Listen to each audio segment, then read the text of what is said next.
Okay, before we start stage 21, it's important that we review the present participles that we learned at the very end of Unit 2 in stage 20. Now, we learned present active participles in stage 20. Remember, participles are verbal adjectives. They come from verbs and they can do some of the things that verbs do, like they can take a direct object. But they're adjectives because they modify nouns and they agree with the noun they modify in case, number, and gender.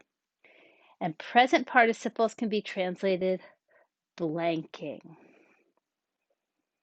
So present active participles are formed from the second principal part of the verb.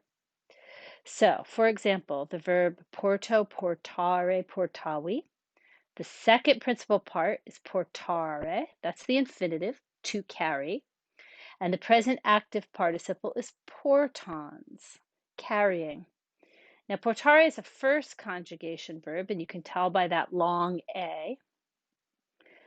But docere, from dokeo, docere, dokui, that's a second conjugation verb. You can tell from the long E, to teach. And dokanes means teaching. That's the present active participle. Trahere, to drag, from traho, trahere, traxi. So that's a third conjugation verb. You can tell by the short E. And its present active participle is trahanes, dragging. Finally, audire, from audio, audire, audivi. That's a fourth conjugation verb, as you can tell from that long I in this infinitive. And its present active participle is audiens. So, first conjugation, second conjugation, third conjugation, fourth conjugation. The present participles are portans, dokanes, trahanes, audianes. And this vowel here, before the NS ending, is the same as the vowel that you'd see before the bom, bos, bot endings of the imperfect indicative. So portans, portabam, dokanes, dokabam, trahanes, trahabam, audianes, audiabam. So we've seen those vowels before. Of course, these forms that I'm giving you, portans, dokanes, trahanes, audianes, are just one of the forms that you can see with the present participle.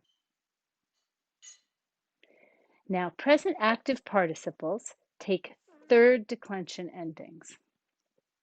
They work like the I stem kiwis in the masculine and feminine, like the I stem mare in the neuter.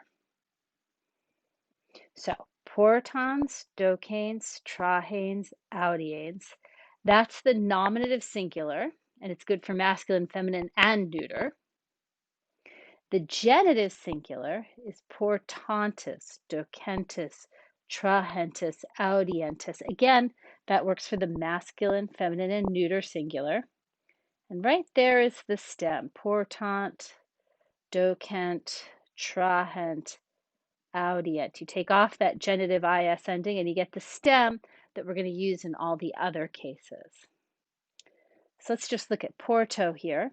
So in the masculine, again, it works like kiwis, portans, portantis, portanti, portantem.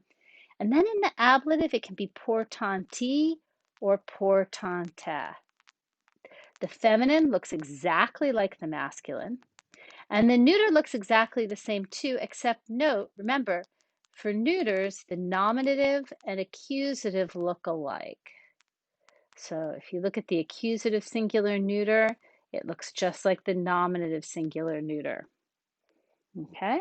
But just remember, they're I stems, so you can have that I ending there in the ablative singular, like mare has, or you can have an E ending. Either of those you might see. Now let's look at the plural. Okay, so masculine and feminine is portantes, portantium, portantibus, portantes, portantibus. Okay, there's that I. See that IUM ending that we know from kiwis and mare. And we're also going to see the I stemness here, portantia, like Maria. Remember, neuter nominative and accusative plural look alike, and they end in short A always. So here's all the forms all together, singular and plural.